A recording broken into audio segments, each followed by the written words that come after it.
This was last night. Okay. I told Logan. Logan is a great stair climber, very proficient. She has my eyes, so 20/20 vision. I said, Logan, let's make a deal. I'm going to give you your Lingo Kits on my phone. You're going to watch it for 15 minutes. I'm going to put the timer on. When it is done, give it back to me, go up the stairs and go to bed. This is my bedtime ritual with her. This is our deal. Gotcha. Logan is a very honest child. Now, she could be manipulative and deceitful, and when she won't play, she could do that. Right. But when it comes to that and me, she's been very honest. Outstanding. Right? Yeah. So when the timer comes on, she would usually this is upstairs. So she would come to me in my office, put the phone in my hand, give me a hug, and go to bed and put herself to bed. Nice. Right? We've worked on this for months. It hasn't always been this easy. But now it is. Yeah. So last night, Shaw saw me do it. Okay. So first question. Should we be giving her screen time before she go to bed? I say, I understand what your study said, but this is what works for me. Okay. And it's been working for her. Right. And she's fine. Right. Right? Boom. Okay. So 15 minutes lapse.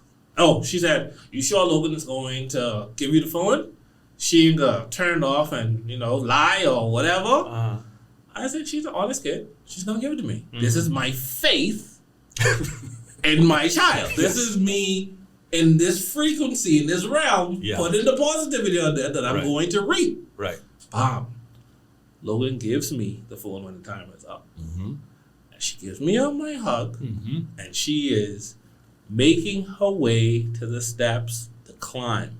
No lights on the steps. Okay. She could see them. Because I know that she's done this before. Even my youngest one, Harper, could climb the stairs in the dark. Gotcha.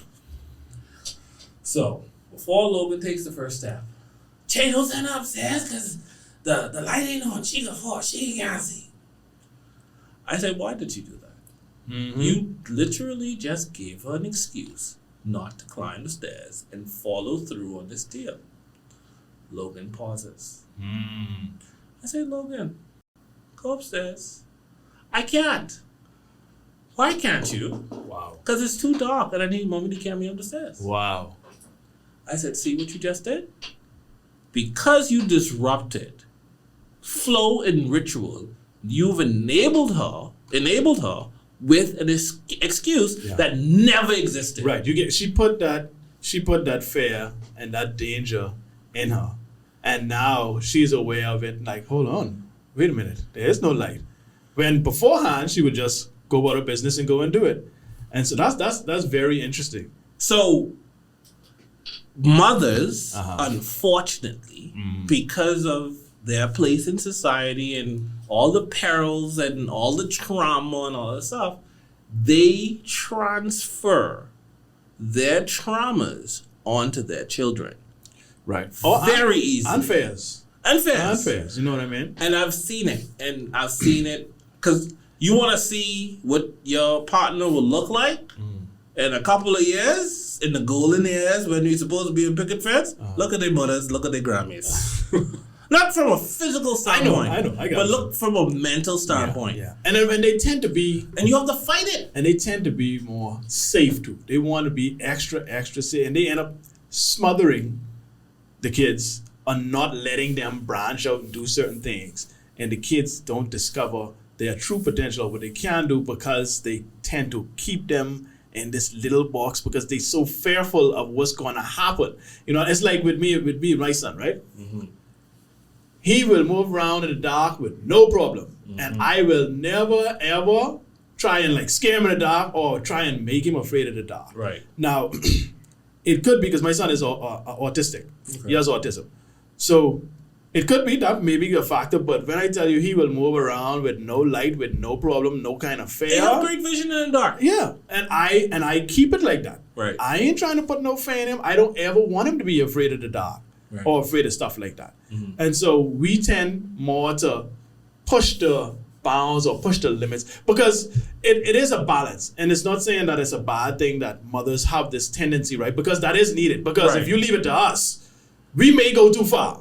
You understand? We may allow things that may be too risky, too dangerous. So I think and this is why children tend to do better when both parents are there. Yeah. Because it's more balance. Yes. You're not heavy on this risk-taking, discipline type of side, or this nurturing, be careful, safety. But statistics say that fathers are better. I just want to put that out there. I mean, just continue.